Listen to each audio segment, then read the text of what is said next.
ಎಲ್ಲರಿಗೂ ನಮಸ್ಕಾರ. Information YouTube ಚಾನಲ್ಗೆ ಸ್ವಾಗತ. ಟೈಮ್ ವೇಸ್ಟ್ ಮಾಡಲ್ದ ಇಂದಿನ ವಿಡಿಯೋದ ಬಗ್ಗೆ ಮಾತಾಡ್ತೀನಿ. ನೀವು ಆಲ್ರೆಡಿ ತಮ್ನೇಲ್ ನೋಡಿ ಗೊತ್ತಾಗಿರ್ತೈತಿ ಈ ವಿಡಿಯೋ ಯಾವುದ್ರ ಬಗ್ಗೆ ಅಂತ. ಸೊ ಸ್ಟಾರ್ಟ್ ಮಾಡೋಣ.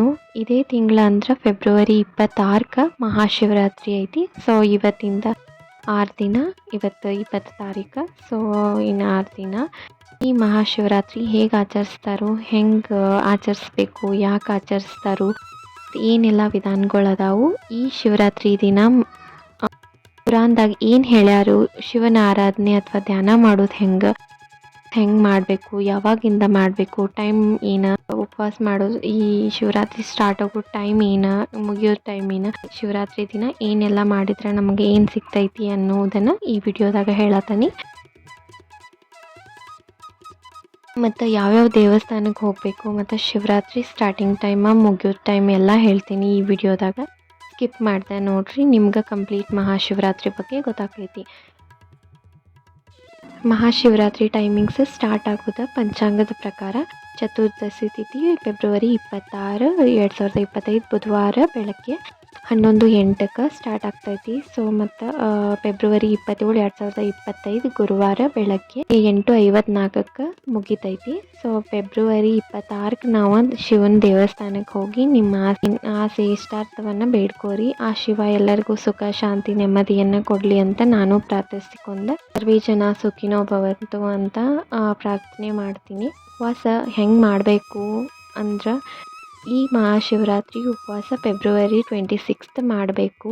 ಈ ದಿನ ಬೆಳಗ್ಗೆ ಸ್ನಾನ ಮಾಡಿಕೊಂಡು ಶಿವನಿಗೆ ಗಂಗಾ ನೀರನ್ನು ಹಾಕಿ, ಇದಾದ್ಮೇಲೆ ದೇವರಿಗೆ ಶ್ರೀಗಂಧ ಹಚ್ಚಿ ಬಿಲ್ವಪತ್ರೆ ಮತ್ತು ಹೂವು ನೀರನ್ನು ಹಾಕಿ ಪೂಜೆ ಮಾಡಿರಿ. ಇದಾದ್ಮೇಲೆ ನೀವು ಉಪವಾಸ ಸ್ಟಾರ್ಟ್ ಮಾಡ್ಕೋರಿ. ಈ ಉಪವಾಸದಾಗ ಬರೀ ಸಾತ್ವಿಕ ಆಹಾರ ಅಷ್ಟೇ ತಿನ್ನಿರಿ. ಈ ಉಪವಾಸ ದಿನ ಮೂಲಂಗಿ, ಬದ್ನಿಕಾಯಿ, ಕರಿದ ಆಹಾರ ಏನೂ ತಿನ್ನಬಾರ್ದು ಮತ್ತು ಕರಿದ ತಿಂಡಿ ಎಲ್ಲ ತಿನ್ನಬಾರ್ದು. ಹಣ್ಣುಗಳನ್ನ ನೀವು ತಿನ್ಬೋದು.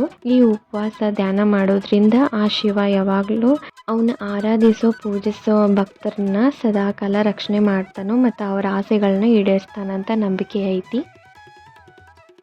ದಿನ ಯಾವ ದೇವಸ್ಥಾನಗಳಿಗೆ ಹೋಗ್ಬೇಕಂದ್ರೆ ಮೇನಾಗಿ ಶಿವ ಪಾರ್ವತಿ ಇರೋ ದೇವಸ್ಥಾನಕ್ಕೆ ಹೋಗಬೇಕು. ಈ ಶಿವರಾತ್ರಿ ದಿನ ದೇವಸ್ಥಾನದಾಗ ತ್ರಿಮೂರ್ತಿಗಳಂದ್ರೆ ಬ್ರಹ್ಮ, ವಿಷ್ಣು, ಮಹೇಶ್ವರ ದೇವ್ರನ್ನ ಮೆರವಣಿಗೆ ಮಾಡ್ತಿರ್ತಾರೆ. ಕೆಲವೊಂದು ಗುಡಿಯೊಳಗೆ ವಿಜೃಂಭಣೆಯಿಂದ ಈ ಶಿವರಾತ್ರಿ ಆಚರಿಸ್ತಿರ್ತಾರೆ ಮತ್ತು ಜಾಗರಣೆ ಕೂಡ ಮಾಡ್ತಾರೆ.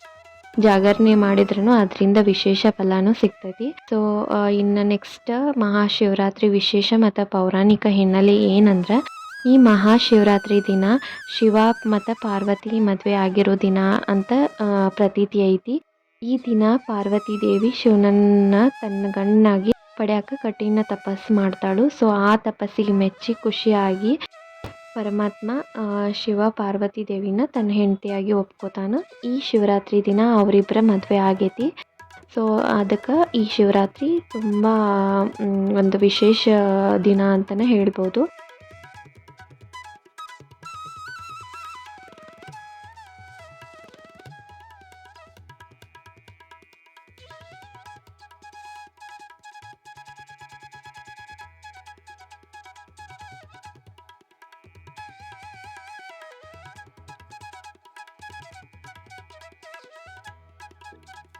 ಶಿವ ಪುರಾಣದ ಪ್ರಕಾರ ಏನೈತಂದ್ರೆ, ಮಹಾಶಿವರಾತ್ರಿ ದಿನಾನ ಶಿವ ಮೊದಲ ಸಲ ಶಿವಲಿಂಗದ ರೂಪ ತಗೊಂಡಾನಂತ.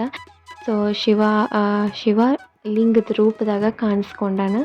ಈ ಸಮಯದಾಗ ಏನಾಗೈತಂದ್ರೆ, ಆ ಲಿಂಗದ ರೂಪದಾಗ ಕಾಣಿಸ್ಕೊಳಕ್ಕೆ ಕಾರಣ ಏನಂದ್ರೆ, ಒಂದು ದಿನ ಮೂರು ಜನರ ಅಂದ್ರೆ ಬ್ರಹ್ಮ, ವಿಷ್ಣು, ಮಹೇಶ್ವರ ಒಳಗೆ ಚರ್ಚೆ ಆಗ್ತಿರ್ತೈತಿ. ನಮ್ಮ ಮೂರು ಜನದೊಳಗೆ ಯಾರು ಶ್ರೇಷ್ಠ ಅಂತ ಹೇಳಿ. ಆ ಸಮಯದಾಗ ಶಿವ ತನ್ನ ಅನಂತ ಅಗ್ನಿಸ್ತಂಭದ ರೂಪನಾಗ ಕಾಣಿಸ್ಕೋತಾನು. ನೆಕ್ಸ್ಟ್ ಉಳಿದ 2 ದೇವತೆಗಳಿಗೆ ಅಂದ್ರೆ ಬ್ರಹ್ಮ, ವಿಷ್ಣುಗ ಶಿವನ ಶ್ರೇಷ್ಠ ಅಂತ ನೋಡ್ತಾರೋ. ಯೋಗ ಸಂಪ್ರದಾಯದ ಪ್ರಕಾರ ಭಗವಾನ್ ಮಹಾದೇವನನ್ನು ಆದಿಗುರು ಅಂತ ಕರೀತಾರೆ. ಸಾವಿರಾರು ವರ್ಷಗಳ ಹಿಂದೆ ಏನಾಗೈತಂದ್ರೆ, ಧ್ಯಾನದ ನಂತರ ಒಂದು ದಿನ ಅವರು ಶಿವ ಕೈಲಾಸ ಪರ್ವತದ ಮೇಲೆ ಪೂರ್ತಿ ಮೌನ ಆಗಿರ್ತಾನೆ. ಸೊ ಈ ದಿನ ಮಹಾಶಿವರಾತ್ರಿ ಅಂತ ನಂಬಿಕೆ ಐತಿ. ದೇವರಿಗೆ ಪೂಜೆ ಆದಮೇಲೆ ಆರತಿ ಬೆಳಗಿ ನಿಮ್ಮ ಆಸೆ ಬಯಕೆಗಳನ್ನ ಮತ್ತು ಇಷ್ಟಾರ್ಥಗಳನ್ನ ಈಡೇರಿಸುವಂತ ದೇವ್ರಿಗೆ ಕೇಳ್ಕೊರಿ. ಈ ಶಿವರಾತ್ರಿ ದಿನ ಶಿವ ಮತ್ತು ಪಾರ್ವತಿ ದೇವಿ ಪೂಜೆ ಮಾಡೋದ್ರಿಂದ ನಮ್ಮ ಜೀವನದಾಗ ಸಂಪತ್ತು ಸುಖ ಎಲ್ಲ ಹೆಚ್ಚಾಕೈತಿ. ಈ ಶಿವರಾತ್ರಿ ಮಾಡೋದ್ರಿಂದ ಕಷ್ಟಗಳೆಲ್ಲ ಪರಿಹಾರ ಆಗ್ತಾವು. ನೀವು ವರ್ಷ ಇಡೀ ಪೂಜೆ ಮಾಡ್ತಿದ್ರು ಪರವಾಗಿಲ್ಲ, ಕನಿಷ್ಠ ಪಕ್ಷ ಈ ಮಹಾಶಿವರಾತ್ರಿ ದಿನ ಪೂಜೆ ಮಾಡ್ರಿ. ಈ ದಿನ ಪೂಜೆ ಮಾಡೋದ್ರಿಂದ ಶಿವರಾತ್ರಿ ಎಲ್ಲ ಫಲಗಳು ನಿಮಗೆ ಸಿಗ್ತಾವು. ಒಂದು ಕತೆ, ಸಮುದ್ರ ಮಂಥನ ನಡೀತ್ನ್ಯಾಗ ಮೊದಲ ವಿಷ ಹೊರಗೆ ಬರ್ತೈತಿ. ಆ ವಿಷದ ಬೆಂಕಿದಿಂದ ಎಲ್ಲ ದೇವತೆಗಳನ್ನ ಮತ್ತು ಅಸುರನ್ನ ತೊಂದರೆ ಮಾಡ್ತಿರ್ತೈತಿ ಆ ಬೆಂಕಿ. ಆವಾಗ ಶಿವ ಆ ಸಮುದ್ರ ಮಂಥನದಿಂದ ಬಂದು ಎಲ್ಲ ವಿಷನೂ ಕುಡಿದ ಈ ಜಗತ್ತನ್ನ ಕಾಪಾಡ್ತಾನೋ. ಆ ಕುಡಿದ ವಿಷ ಶಿವನ ಕುತ್ತಿಗೆ ಭಾಗದಾಗ ನೀಲಿಗೆರೆ ಮೂಡ್ತೈತಿ. ಇದಕ್ಕೆ ಶಿವನ ನೀಲಕಂಠ ಅಂತ ಕರೀತಾರೋ. ಇದರಿಂದ ಏನು ಗೊತ್ತಾಕೈತಿ ಅಂದ್ರೆ, ಎಂಥ ಕಷ್ಟ ಬಂದ್ರೂ ಈ ಶಿವರಾತ್ರಿ ಆಚರಿಸಿದ್ರೆ ಶಿವ ಎಲ್ಲ ಕಷ್ಟ ದುಃಖವನ್ನು ದೂರ ಮಾಡ್ತಾನೋ ಮತ್ತು ಅವನ ಧ್ಯಾನ ಮಾಡು ಭಕ್ತರನ್ನ ಎಂಥ ಪರಿಸ್ಥಿತಿದಾಗೂ ರಕ್ಷಿಸ್ತಾನೋ ಅನ್ನೋ ನಂಬಿಕೆ ಐತಿ.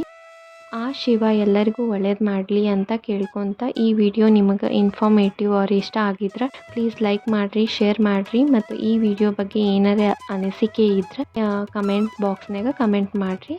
ಈ ವಿಡಿಯೋ ವಾಚ್ ಮಾಡಿದ್ದಕ್ಕೆ ಥ್ಯಾಂಕ್ ಯು ಸೋ ಮಚ್. ಎಲ್ಲರಿಗೂ ಒಳ್ಳೆಯದಾಗಲಿ.